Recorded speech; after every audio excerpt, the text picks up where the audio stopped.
Picking up. Hello, Metahuman Macaluco family, and welcome to YouTube.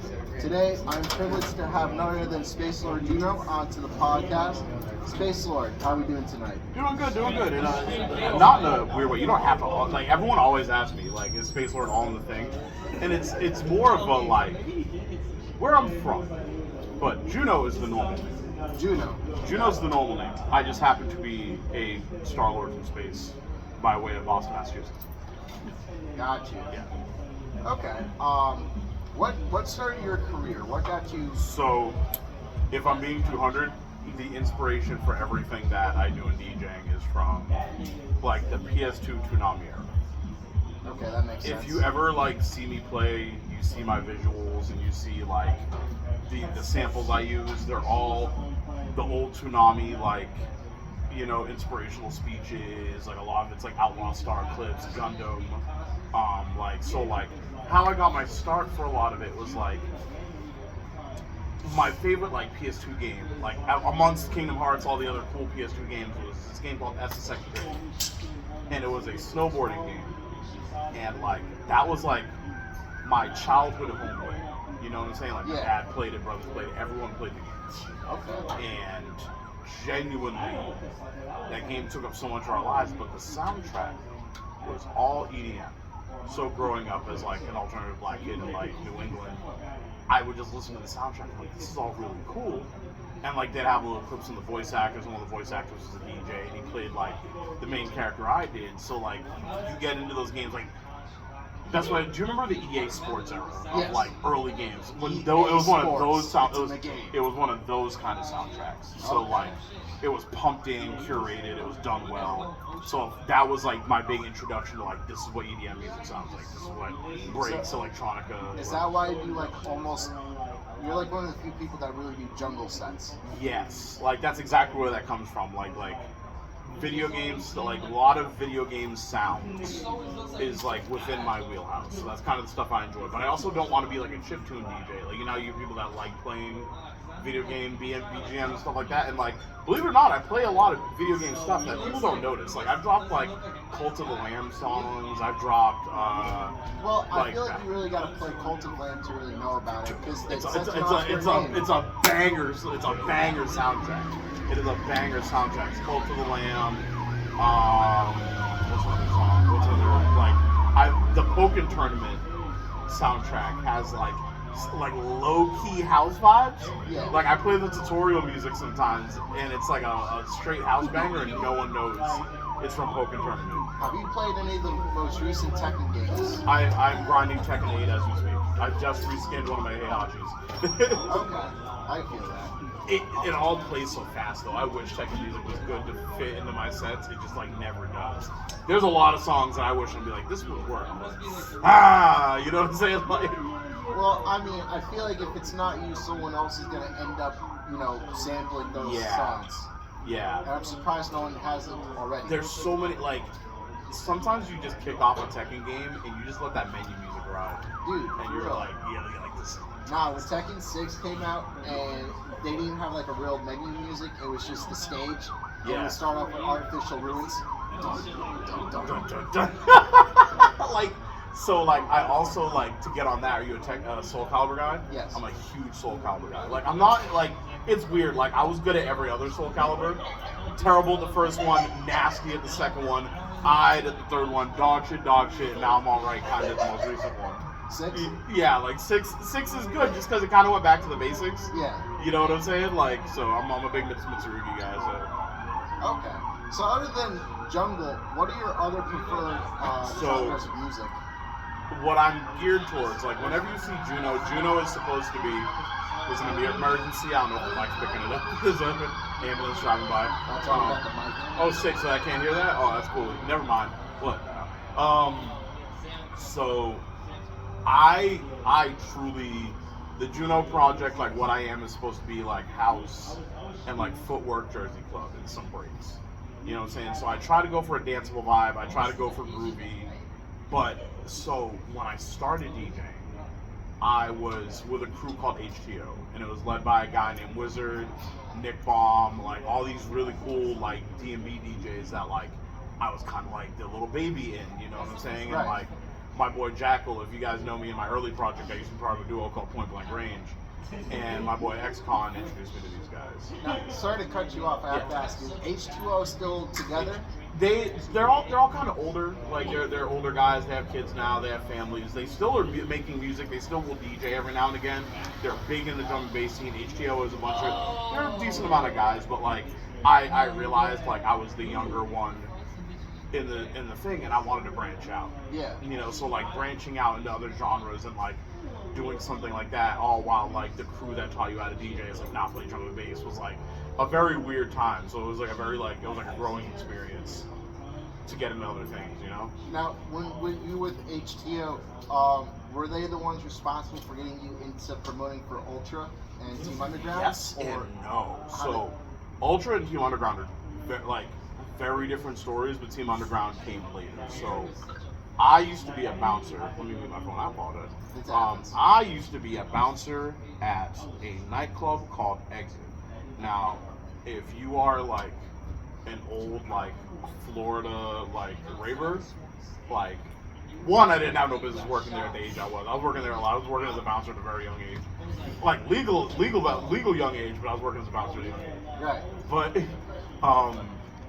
genuinely, I worked there, and like, mind you, I only kind of knew what electronic music was. So I was like, all right, cool. I was enjoying the raves, like sitting out front, you know, like escorting people out, this and that. Sometimes I'd work inside. I'm like, this music kind of rides. Because I got the job again. XCon, same dude, was a bar back. He got me the job being a bouncer. And like, the thing to do was everyone's like, yo, promote for Ultra, and I was like, and I didn't do it. I just kind of like helped my homeboy do it, or like I promoted, but I didn't go. And I think I sold my first ticket for like a grip, and then I just kind of like put it into college money. And so like, so what else? Like how do we go from there? So I did the first year, and my boys like, you gotta go the next year, and that was like the 2011 Ultra. Now, mind you, that is a very important year. Was that the same year that one girl who was kissing a tree went That's viral? 2012. I'm going to elaborate 2011 year is so you'll understand how important this year was. 2011 was the year after Black Eyed Peas dropped like Boom Boom Pow, Okay. and Will I Am was like the gateway between the mainstream and like the rave world. So like I became a baby promoter as EDM had become mainstream. Like it was such a weird time to elaborate to people. I was like this young college kid, you know, showing up for the Ultra ticket, and I'm like, all right, cool. Like it used to be like you promote X amount of hours, you get a ticket, and like I like enjoyed that so much that I just kind of I basically went career with it. You know what I'm saying? Like it was like it went from small hobby to like me getting hired as like a street team manager, like running crews, like traveling the country with them, which is how I got really into DJing. Right. So like I feel like in the beginning I was like, yeah, I want to play drum and bass, I want to be one of the like that's like I'm sure it's gonna have to come up in a different question, but like that was when like I think like electronic music like expanded, because when you go into a novice, you hear subtle things, and it's like this is what makes you cool, this is what the people like, and then like you work at a high level, which I ended up doing. I went from like street promoter to like traveling. I had to go to Detroit, they sent me to all these places, and I learned so much about each different music scene, and like that's what like turned the gears in my head with a lot of things. So, did you have to do a bunch of stagehand work before you actually started DJing? So I was a theater kid. So I was in college. Doing stagehand stuff, all while doing the EDM stuff at night, and like you flipping the money to pay off my classes. Like that was literally the move. Was like doing the promo and doing all the random local shows and nightclubs, getting whatever little money, feeding it back into the college money, and repeat process until inevitably like things happened and I was out of college. But by then I was like in the swing. I had already gotten the internship at stagehand work, which got me big in the door, and then I had been working for Ultra for X amount of time, and it was just fun.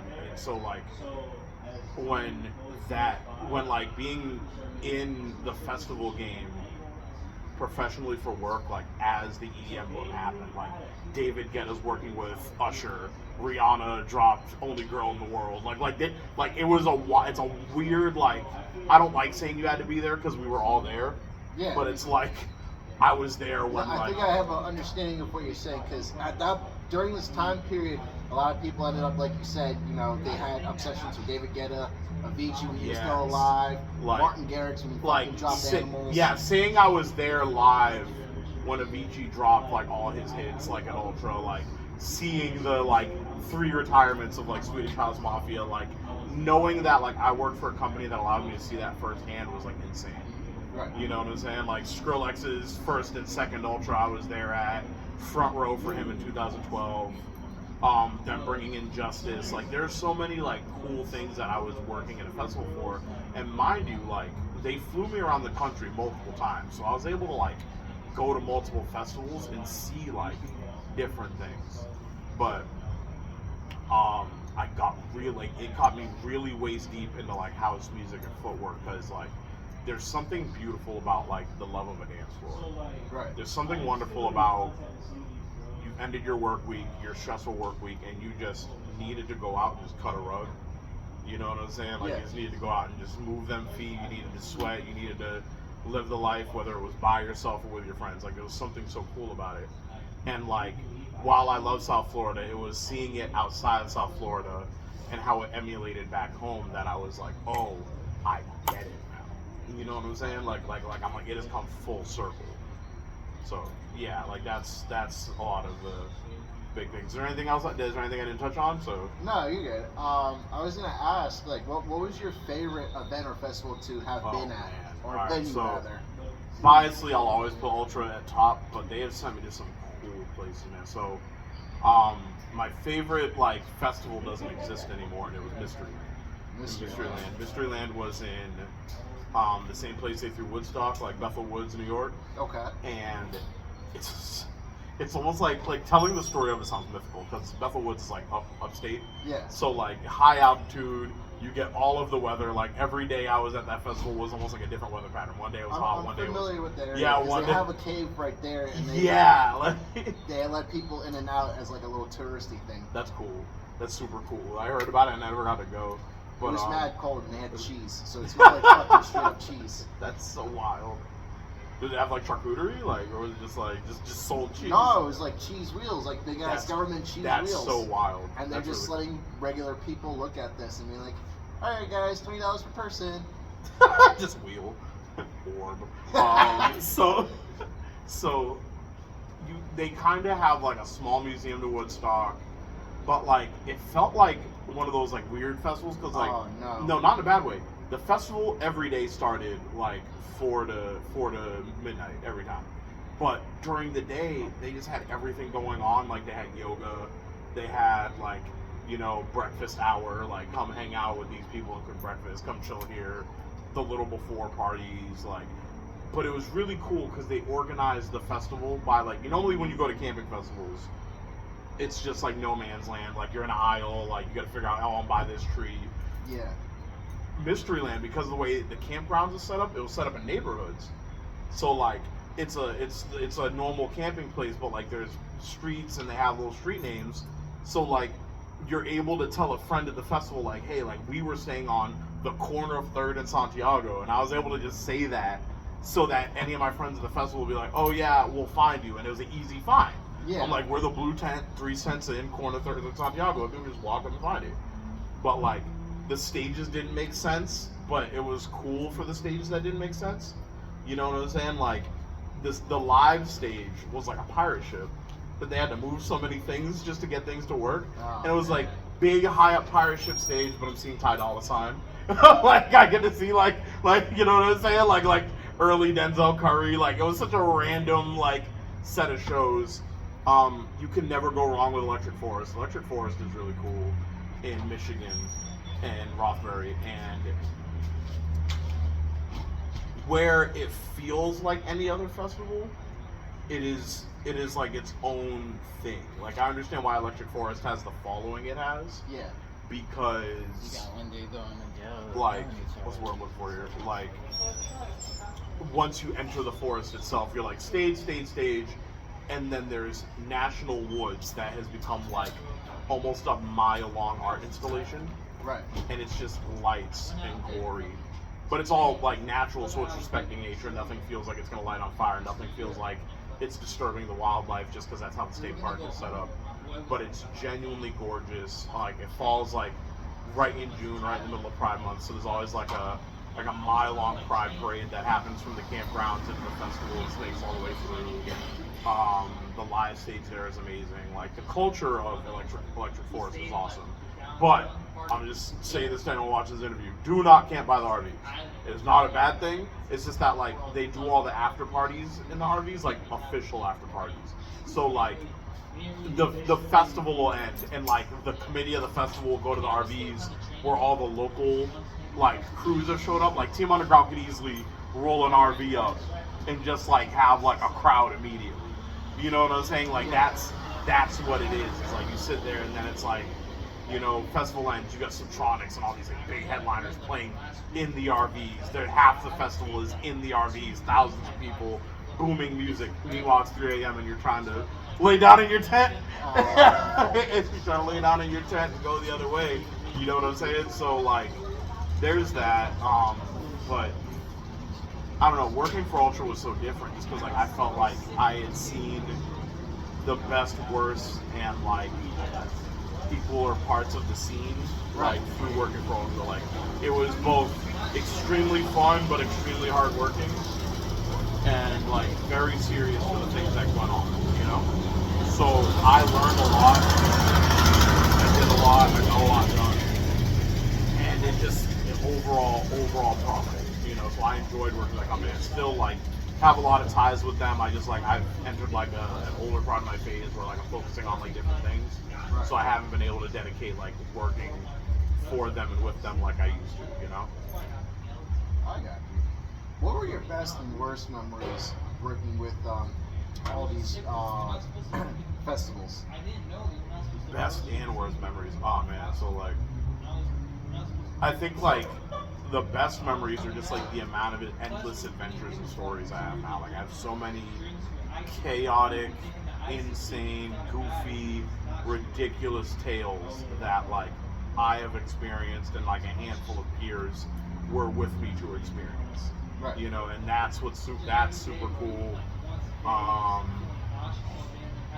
Worst experiences, like this comes hand in hand with working, is like festivals are dead zones for phones, as we all know. But like when you're trying to like talk to your boss, or like if your girlfriend's mad at you, or like something like, and you don't have signal for like 17 hours, you know, you gotta wait till the campsite's quiet, and then you gotta find some pole somewhere in the campgrounds, and you're like just trying to get your like a message out, like call someone at home, tell them you're straight. Like, no, I used to just tell people, if I'm going to work at a camping festival insert some state here, just don't even worry about me, I'll be fine. You know what I'm saying? Yeah. Like it just got to that point. But that was like the worst. Those were the worst experiences, because you just been to a camping festival, your phone turns on the drive home, and you just get yelled at by like 100 people. You know what I'm saying? Like just for disappearing. I think like one time I had to like leave Electric Forest but make my flight to Chicago, so I like no stop, like no bathroom break, nothing. Had to drive from like Rothbury, Michigan to Chicago, like around Lake Michigan to Chicago, like no stop, like powering this rental, like not even thinking about it, just jamming the music, going till that gas tank ended, because I was like, I can't stop. I'm like, I don't know if I'm gonna make the flight or not. Fucking delayed by the time I got there, so I was like, oh, so I just suffered like this whole ride because I could, you know what I'm saying? And ridiculous. But I have a lot of good experiences. I've met a lot of people. I have a lot of lifelong friends and I'll call them lifelong friends because like I've met them on the road. And what's cool about festival industry is like, at least for me with a lot of my like out-of-state friends, was like, I don't know what it was about that time, but everybody was going to the same festivals. Right. So it was like, I would leave, you know, I'd start raging, I'd leave one city, I'd come back home, Ultra would send me to another city. And then I'd see like the random dude I saw in like Arizona and New York. And I'm like, yo, you're that guy I ran into. And then, boom, exchanging information.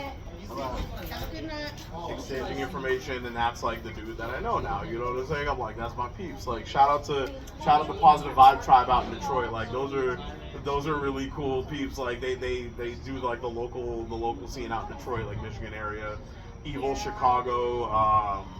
Like, shout out to like House Kitchen. My boy Jimmy Page out there in Chicago. Jimmy Page put me on to this place. This place in they have one in Orlando. I found out. But Chicago is famous for like where Philly's famous for their cheesesteak, Chicago's famous for their Chicago beef. Yeah. Jimmy Page put me on to like Portillo's. Portillo's is like everyone loves Portillo's. It's my friend like, Randy it's loves so Portillo's. succulent, dude. Like it's like the best food. Like I'm clearly a big dude. I love Portillo's. Like it's yes. It's so salty though. You can't eat that every day. Like you'll die of a heart attack in a year. Yeah. Like you can't eat that every day.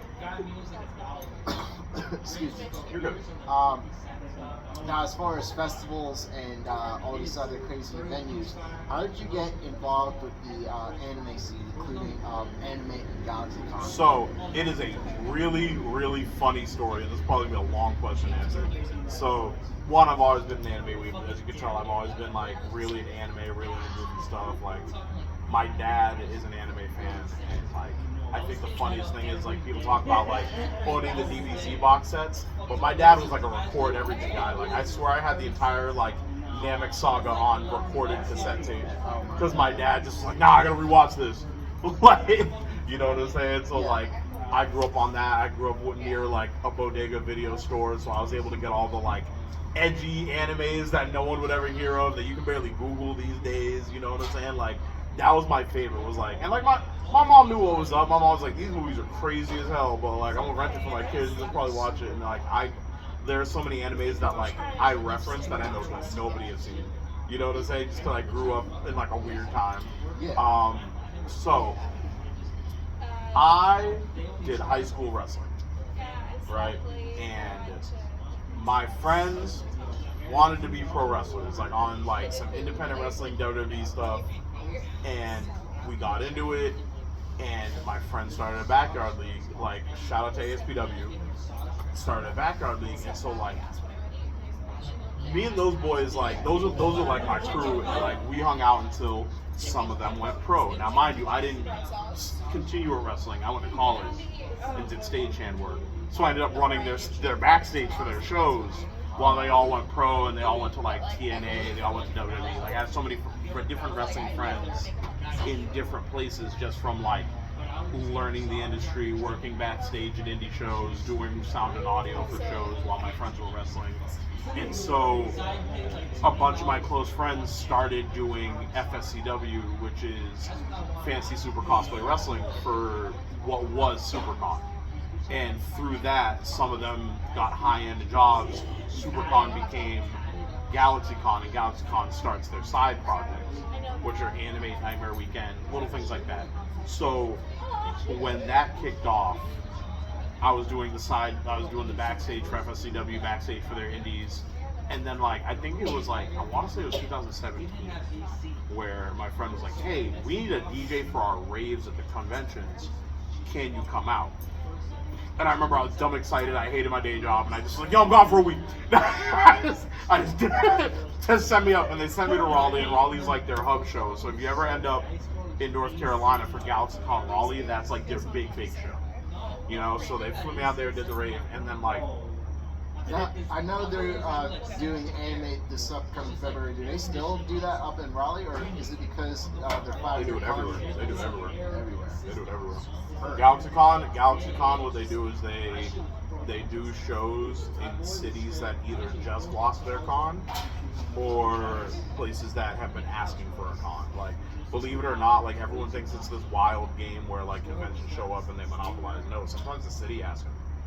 You know what I'm saying? Like sometimes the mayor of a city would be like, "Yo, I saw what you did for this city. I thought it was cool. How about you come here? We have an S convention center." Like people always think it's like a crooked game, and believe it or not, it's way more simple than that. You know what I'm saying? Gotcha. So, and it's weird because like some cities see the profit and some cities don't. Like Raleigh, I'll use for example. I could be talking on my ass. You don't gotta quote me on this, but Raleigh, as far as I know, the word was they saw Dragon Con in Atlanta, and was like, we want that. Like they were like, we want to do that. Like we want to blow up whatever this is into a tourist attraction that people will visit our city for. And like that's what it is for a lot of cities. Like some cities are like, oh, I want a big nerd attraction, or oh, I want a big festival to come by. Like some cities love that shit, and then some cities are just kind of like, I don't know. You know what I'm saying? Like some cities don't see the worth, like some cities don't understand it. So like, but that's the real thing with cons is like sometimes a convention will 9 times out of 10, like it's never a bad reason. Like I remember when I was younger, like my first con was J-Con. Right. And J-Con, I hate using the word died. Like J-Con, the convention retired just because the committee, they were all older, they're all having kids, they couldn't commit the time. And like that's a big thing with conventions. Sometimes like unless you're a corporation, you can't always do it. Yeah. And GalaxyCon is a company. Like they are like an event company. You know, like so that's why they try to do a lot of side events right now. That's why you're seeing them do nightlife down here. It's because like they like doing events. That's what they do. You know what I'm saying? So like sometimes people reach out to them to throw shows, and it's a very interesting concept. So like when I got into GalaxyCon, I was just doing like independent raves for them, helping them with the wrestling, and then they hired me a few years back, and like I worked with them for a stint of time, and I was doing their raves, I was working in the fulfillment department, I was doing their AV, and that was really cool because I was able to cut my teeth, make more connects to get to where I'm at now. Right. You know what I'm saying? So like I'm still cool with them. I don't work for them anymore, but I'm still really cool with them, which is how we led to the show I did 2 weeks ago, because they were like, oh, we want to do a big show, and like we want to reach out to you with Team Underground, which so I realized I never answered how we got into Team Underground. Same deal was like I was working nightlife, and like I feel like I got into Team Underground via Ultra because I was working with Max. Not Max. I'm sorry, this is the real name. I was working with Wizard at HTO, and he was renting out equipment, and then that's when I met HTO. I met Team Underground, and Team Underground was like a DJ clique, but they were like my age. You know what I'm saying? So like Fresno, all those boys. Like I was like, oh, these are DJs in my age group. Maybe I'll kick it with them and try to be cool with them and be like, hey, like, you know, my name's Juno. I do this, and this. You know, do y'all need an MC? Like, y'all need a new promoter? Like, and that's how me and Fresno became cool. And then, like, over the years, me and Fresno became cool as we are. You know what I'm saying? So, like, but, like, that was genuinely, it was like I felt like I needed a clique within my age group. You know what I'm saying? Like, I felt like I needed people that, like, understood where I was coming from. Because, like, to me, like, the electronic scene is, it's the same as the con scene, the electronic scene, the cosplay scene. Like, a lot of things, like, the whole device for all of this should be, we should all be able to eat. We should all be able to enjoy this craft, this art, this ambiance that we all have created. But it's very hard to do so because egos get in the way, you know, and people. I was talking to Fresno the other day, and he was thinking about this sort of thing too. He told me that he's an absolute mad lad who has a Venn diagram for all this gaming, anime, raves. Yeah. So there's definitely some spots that need to be filled. Yeah. And you definitely hit the nail on that one. Yeah, like there's things where it's like, hey, like we should all work together on this, but someone's like, I want more. There's always someone that's just like, I want more. And I get it. We all want more. We all want to succeed. But like, it's hard to do that if you're trying to create teamwork. Yes. Because again, there's no I in team, there's no me in team. Like everything I do, at the end of the day, nightlife, everything I do is for a future to which I want to raise a family, take care of my mom, take care of, you know, my family growing up. Like, there is no, like, mentally, I don't do judo. I don't do myself with an air of, like, don't try to do selfishness. Like, you've seen me play where, like, I want to cater to the crowd. I want to see the fun. I want to see the joy. I want my dance floor to be safe. Yeah. You know, you've seen me at raids kill the music to make sure everyone, hey, you drink water, y'all cool, y'all vibing, we still good, yeah. Like, I that is where I'm from. You know what I'm saying? Like, that's the camp I'm from, because I genuinely want my dance floor to be fun, be safe, and enjoy their time. So when people don't do that, it's a very jarring experience to create a negative environment to something that should be so wholesome and so loving. Yeah, for real. You know what I'm saying? Especially with like nerd culture and gaming and like all that. And it's like, why are we using so much anger and like hatred to get ends meet when we're all part of a different cog in the system. You know what I'm saying? Yes. It's very odd, but that's how I feel about it. You know what I'm saying? Like I feel like sometimes like working together is the best profit, and when people don't want to work together, that's when you start coming up on it. So that's like my big thing in regards to that. Okay. Yeah. Understandable. Yeah. I mean, that's how you get dudes like DJ Ransom. Oh, dude, that's my boy, bro. Like Randy, oh my god, dude. He's a pure soul, and that he can go. I think my favorite DJ Rand said it was Renzone, and they did like the outside patio stage. But I guess like no one set up to do patio stage, so Rand's just went. Like Rand's just for 2 hours, just like we're outside like hammering it, and no one was taking him off the decks. Like he didn't know. He's like, I just went until someone took me off, but no one took me off. We're just out there like shuffling in the parking lot, like losing it, like going off. I'm like, yo, he's killing it right now. Like, right. So that's a really fun one. I don't know. Like there are a lot of true. Like I will say this, there are a lot of true people that mean well, and they get overshadowed by the people that don't mean well.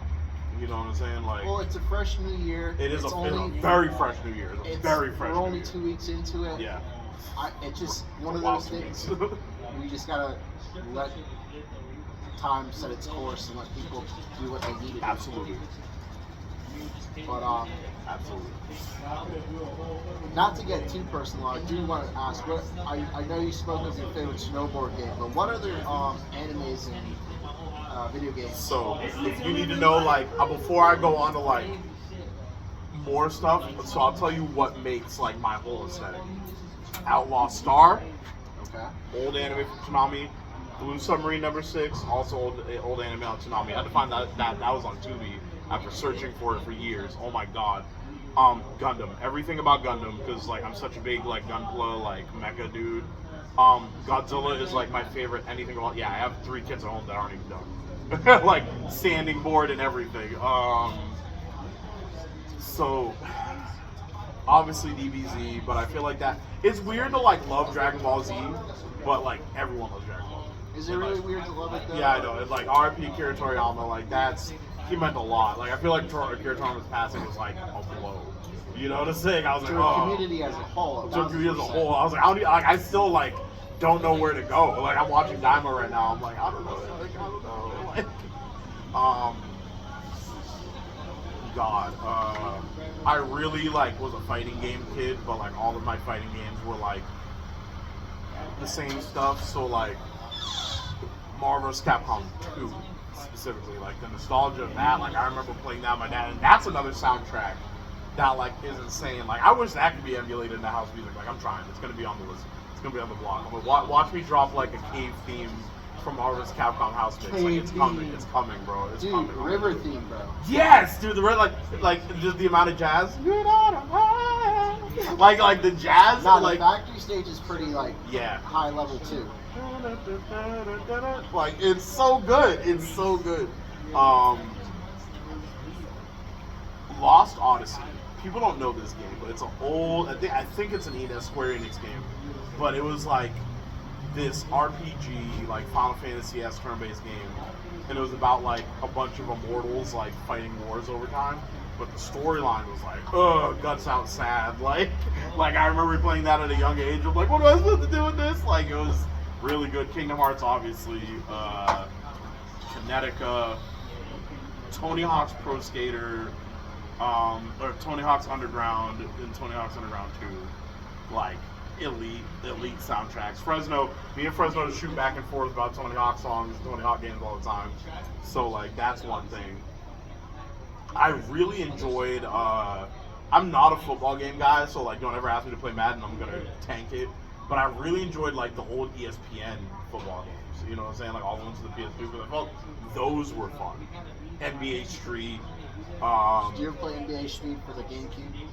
That had Mario, Luigi, and Peach as playable characters. Like yes.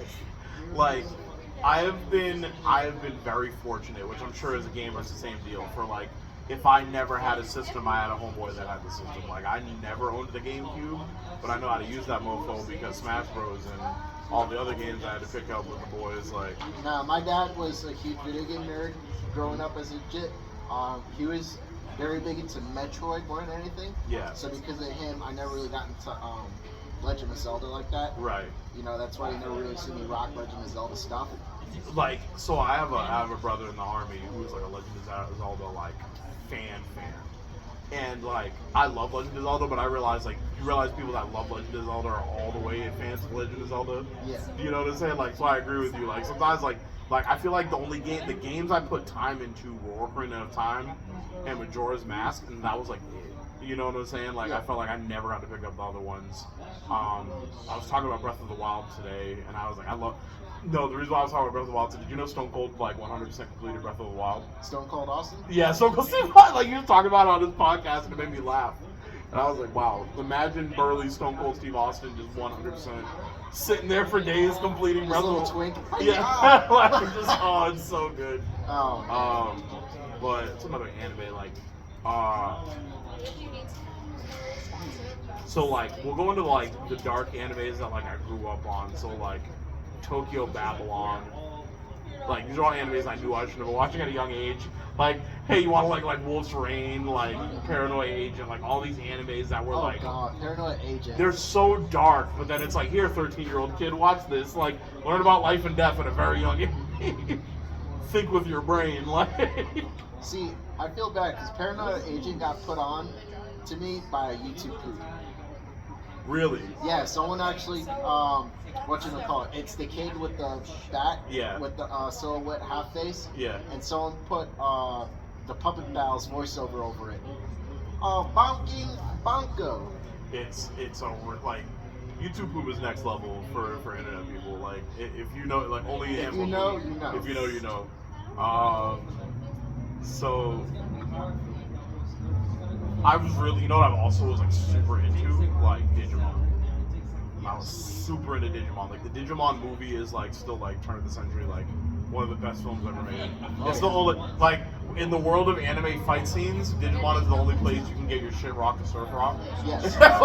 like every other anime's got cool fights. Digimon is like, oh yeah, you want to hear some surf coasters while these dudes fight over the fate of the world? Like, For real. it would just be the best. Like, that's something to make me laugh. Like, you said video games too, right? Or you just saying, okay, God. Video games, anime, comics even Oh, though it's really hard. Okay, so for comics, like, I am a comic book guy. Like, I may not look at, I may not own a lot, but I'm a comic book guy. Like, I do a lot of, like, Bro, you if know, you're into anime and video games, you're into comic books in some capacity. So, believe it or not, I'm a Green Lantern guy. Really? Green Lantern's like one of my favorite superheroes, but I'll admit that like over the years they have like dog watered him for like the whole core for like no reason. Well, I mean, yes and no. Yeah, like they It did depends yeah. It depends on what lantern you speak on. Yeah, no, like I'm easily like a Kyle Rayner, John Stewart guy instead of a Hal Jordan guy, but like I definitely feel like in the grand scheme of DC they have backburned Green Lantern, like just because like the Spectrum War happened and then after that they were like, and we're gonna put this over here. Like, we made enough money off Green Lantern. It was like, oh, all right, well, I guess that's over. X-Men. Like, I'm a Marvel over DC. Like, so to me, when people ask me the argument, do you like DC versus Marvel? Marvel has better stories. DC has better heroes. That's the best way to describe it. And like, That's a good way to describe it. yeah, like that's the best way to describe. Like, DC is a bunch of gods on Earth defending humans, where Marvel characters are humans that are fight adversity every day. You know what I'm saying? Like Marvel teaches so many real world lessons through their characters, whereas DC doesn't really do that. Like, they do, But not to the extent that Marvel does. like, I think that's the reason why there's so many young kids who are into Spider-Man. yeah, like that's exactly it. Like Peter Parker, Miles Morales, they're kids from your age group, your block. They go through the things you go through. You know what I'm saying? Like, Wolverine's whole story is the saddest story ever.